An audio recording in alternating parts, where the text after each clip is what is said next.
ভুৱাকৈ drugs আসক্ত যুৱকক ৰাইজে ধৰি গতাই দিয়ে বালাপাৰা আৰক্ষীক। ড্ৰাগছৰ ঘাটিত পৰিণত বৰপেটা জিলাৰ মোহন বজাৰ। ড্ৰাগছ আসক্ত দুই যুৱকক কেন্দ্ৰ কৰি উত্তপ্ত পৰিৱেশৰ সৃষ্টি হয় মোহন বজাৰত। বৰপেটাৰ মোহন বজাৰত এখন চেলুনত ড্ৰাগছ সেৱন কৰি থকা অৱস্থাত ৰাইজে হাতলতে ধৰি বালাপাৰা আৰক্ষীক গতাই দিয়ে দুই যুৱকক। মোহন বজাৰৰ স্থানীয় ৰাইজে মদ জুৱা আৰু নিচামুক্ত সমাজ প্ৰতিষ্ঠা কৰিবলৈ দীৰ্ঘদিনৰ পৰাই চলাই আছে অভিযান।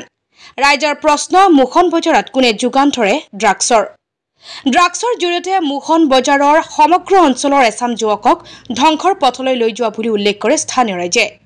বালাপাৰা আৰক্ষীয়ে উপযুক্ত তদন্তৰ জৰিয়তে ড্ৰাগছৰ ঘাটি উদ্ধাৰ কৰিবলৈ আহ্বান জনায় মোহন বজাৰৰ স্থানীয় ৰাইজে। News desk report, B live Assam.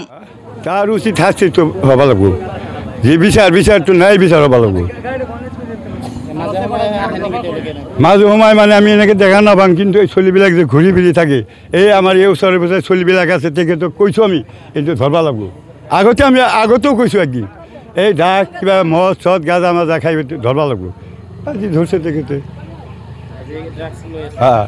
এই বোলে ফেলিও দিছে, হাতী মুঠি ধৰা পৰিছিল পেলাচিঙে ঠোঙাত এটাত।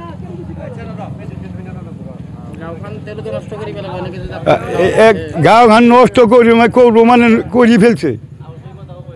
এই অলপ আগতে মোহন বজাৰত এই ধৰ্মেশ্বৰ এই চাগত বহি কৈছে মোহন বজাৰ 1 নম্বৰত গেলাক, ড্ৰাগছেৰ মদেৰ গাঁজাৰ 1 নম্বৰত গেলাক। আধা ঘণ্টা হোৱা নাই এই মানুহটো ধৰাব লাগ। বন্ধ হ'ব লাগে, বন্ধ মানে চলিবিলাকে বন্ধ নকৰে। আমি এতিয়া বুঢ়াই হৈ গৈছোঁ, আমাৰ কি শক্তি আছে এইবিলাক বন্ধ কৰা? আজি এতিয়া এটা কথা কৈছোঁ, কিবা কাৰণে এটা কথা কৈছোঁ, মাৰ পৰা উঠে ডেকা ল'ৰাবিলাক চাই থাকে। মোহন বজাৰৰ ফালৰ পৰা মোহন বজাৰৰ প্ৰেচিডেণ্টে কৈছোঁ, আৰু আমাৰ যে ড্ৰাগছ আৰু যিবিলাক গাঁজা মদ বাং এইবিলাকৰ বিষয়ে আমি এই বিৰোধ পদক্ষেপ লৈছোঁ। আমি যাতে এনেধৰণৰ কাম আৰু এই মোহন বজাৰ এলেকাৰ দিনত নহয়, এইটো আমি প্ৰতিজ্ঞাবদ্ধ হৈছোঁ। আৰু আমাৰ সকলো ৰাইজক আমি একগোট হৈ এইটোৰ বিষয়ে আমি সজাগতা শিবিৰ এটা দিয়াৰ ব্যৱস্থাও আমাৰ কৰিব লাগিব, যিহেতু ড্ৰাগছ আৰু নিচামুক্ত যাতে আমাৰ এই এলেকাটা ড্ৰাগছ আৰু নিচামুক্ত হিচাপে আমি গঢ় ল'ব পাৰোঁ।